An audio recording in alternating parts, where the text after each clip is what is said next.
Tema 6. La España actual. El proceso de transición a la democracia, Constitución de 1978, primeros momentos del reinado de Juan Carlos I, España en la Unión Europea y comentario del mensaje de la corona. La transición democrática comienza con la muerte de Franco y el nombramiento de Juan Carlos I como rey de España. Las fuerzas políticas de la época son los siguientes: los franquistas divididos en dos bandos, más o menos conservadores, la derecha liberal, partidaria de Juan de Borbón como rey de España, padre de Juan Carlos I, las fuerzas nacionales catalanas y vascas y las fuerzas de izquierda del Partido Comunista y el PSOE. El primer gobierno de Arias Navarro fue un fracaso debido a la respuesta represiva sobre los levantamientos sociales. Este fue sustituido por Adolfo Suárez. Sus principales medidas fueron la Ley para la Reforma Política, y es característico el avance de la oposición. Por ejemplo, el PSOE celebra su 27º Congreso en Madrid, o Santiago Carrillo da una rueda de prensa clandestina reclamando la legalidad del Partido Comunista. A continuación, el Partido Comunista Español fue legalizado, se concedió amnistía a todos los presos políticos y es un periodo en el que también destacan los atentados de ETA y el Grapo. El siguiente paso fueron las elecciones democráticas, ganadas por Unión de Centro Democrático, y la consiguiente presidencia de nuevo de Adolfo Suárez. Los principales desafíos de esta época eran los siguientes: elaborar una constitución y hacer frente a ETA. Se firmaron los pactos de la Moncloa. Las principales fuerzas políticas pretendían hacer frente a las dificultades económicas. Se aprobó la Constitución, se disolvieron las Cortes y se convocaron elecciones en 1979. Fueron ganadas de nuevo por Unión de Centro Democrático, pero en este momento la alianza de izquierdas de PSOE y Partido Comunista salió victoriosa en las elecciones municipales. Además, se enfrentó al terrorismo etarra, la fuerte oposición del PSOE, a los estatutos de autonomía en el País Vasco y Cataluña y a una fuerte crisis interna que llevaron a la dimisión de Suárez y el nombramiento de Calvo Sotelo como nuevo presidente. Como ya hemos mencionado, en 1981 dimitió Adolfo Suárez y el siguiente presidente del gobierno fue Calvo Sotelo, que en una primera votación no obtuvo mayoría y en la segunda votación se tuvo que enfrentar al intento de golpe de Estado de Fernando Tejero. Este gobierno de año y medio se caracteriza por la descomposición del partido, la aprobación de la ley del divorcio, el escándalo por el envenenamiento masivo por aceite de colza desnaturalizada y el ingreso en la OTAN y en la Organización del Atlántico Norte. A continuación se convocaron elecciones en las que venció el PSOE y fue nombrado presidente del gobierno Felipe González. Se nombró una comisión de 7 diputados para elaborar el proyecto de ley constitucional. Gabriel Cisneros, Miguel Herrero de Miñón, José Pedro Pérez Llorca, todos ellos de Unión de Centro Democrático. Gregorio Pérez Barba, del PSOE. Jordi Soler Torà, del Partido Comunista. Miguel Roca, representante de la minoría catalana y del Partido Nacionalista Vasco. Y Manuel Fraga, de la Alianza Popular, que era el partido de derecha que surge después de Unión de Centro Democrático. El texto fue sometido a referéndum y finalmente aprobado. Las principales medidas eran las siguientes. Manifiesta que España es un Estado social y democrático con soberanía nacional en la que el pueblo y la monarquía parlamentaria son las que toman las decisiones.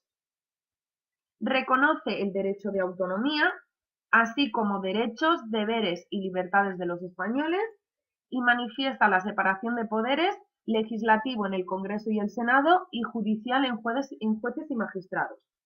Además, también reconoce el principio de solidaridad y equilibrio económico.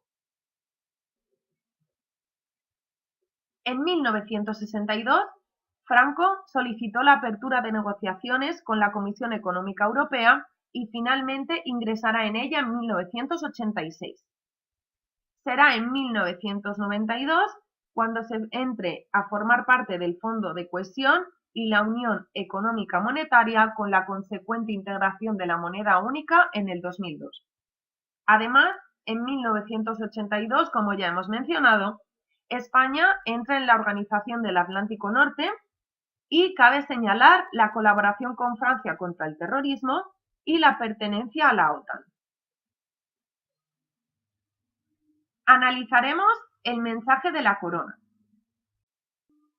Es un texto de fuente primaria y carácter público. Además, es un texto político publicado el 22 de noviembre de 1975, en el que Juan Carlos I se dirige a la nación española. Este texto es un fragmento del discurso pronunciado por el rey Juan Carlos I con motivo de su proclamación como monarca ante las Cortes franquistas, el día después de la muerte de Franco. El príncipe había sido designado por este dictador como su sucesor en virtud de la Ley de Sucesión de 1947, ratificada por las Cortes en 1969. Recordemos que la Ley de Sucesión declaraba que España era un Estado constituido en reino, aunque formalmente sin una monarquía y sin un rey. Este texto cabe encuadrarlo en la etapa final de la dictadura y los inicios de una nueva época, la transición a la democracia. Esta transición fue un proceso modélico pero lleno de dificultades. Otros países de nuestro entorno también experimentaron un cambio similar.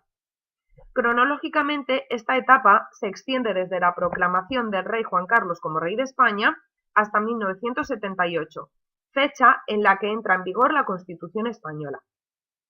Según otros historiadores, la transición se extiende hasta el año 1982, en el que PSOE de Felipe González triunfa en las elecciones generales. Hay varios factores esenciales que marcaron esta etapa. En primer lugar, antes de que tuviera lugar la transición política, se produjo en nuestro país una profunda transformación que no solo fue económica, sino que también afectó a las pautas de comportamiento cultural y social de los españoles. En España hubo otro factor muy original a tener en cuenta: la existencia de la institución monárquica. Desde hace mucho tiempo no es habitual que en ninguna parte del mundo la restauración de monarquías, y menos aún que éstas vengan acompañadas del establecimiento de regímenes democráticos. Solo en algunos países asiáticos se ha producido algo similar.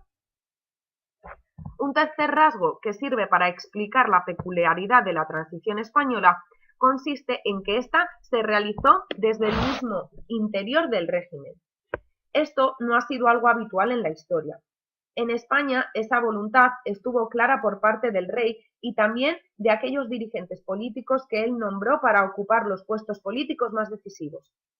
También por parte de las Cortes franquistas, que aprobaron la propuesta de ley de reforma política de Adolfo Suárez. La transición fue acompañada, estimulada y servida por el propio talante de la sociedad española. Fue una tarea colectiva. Las responsabilidades de la transición fueron del rey Juan Carlos I, el político Adolfo Suárez y, por supuesto, del pueblo español, quien en última instancia fue el responsable máximo del advenimiento de la democracia.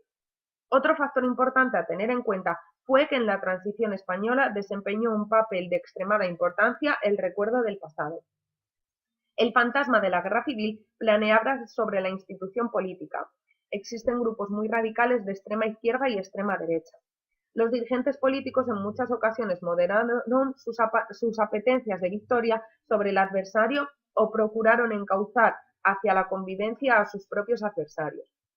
Este texto nos da las claves para analizar la apuesta de Juan Carlos I por la democracia en su discurso de proclamación de rey ante las Cortes franquistas.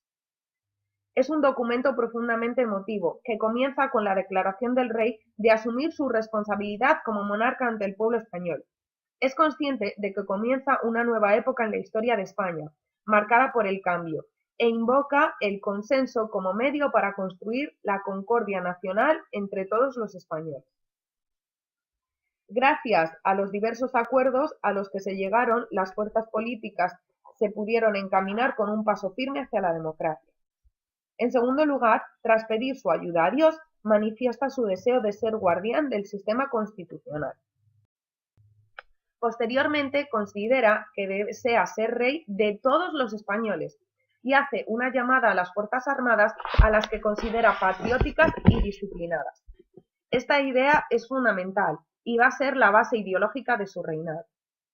Es una clara incitación a la democracia. El rey intenta transmitir tranquilidad a la sociedad española ante un momento de clara incertidumbre política, crisis y tensiones sociales. Para terminar, después de abogar por que se reconozcan los derechos sociales y económicos de todos los españoles, se declara profundamente católico. En su discurso de proclamación, Juan Carlos I se mostró abierto a iniciar la transición del sistema político español. En un principio, el joven rey no contaba con el apoyo de la oposición política al franquismo, fundamentalmente de las izquierdas, que llegaron a denominarle Juan Carlos I el Breve. Esta oposición era partidaria de una república y no veía con buenos ojos el advenimiento de un rey. De ahí que su proclamación como monarca fuese contestada en las calles por parte de la oposición política con huelgas y manifestaciones. El mensaje de la corona surge en un momento histórico complejo para el país. España se enfrentaba a dos crisis importantes. Por un lado, la económica, derivada del aumento del precio del petróleo, y por otro, el asesinato de Carrero Blanco, lo que determinó una profunda crisis política en la etapa final del franquismo. Las actividades terroristas de ETA y el Grapo marcaron también esta época, así como la etapa democrática.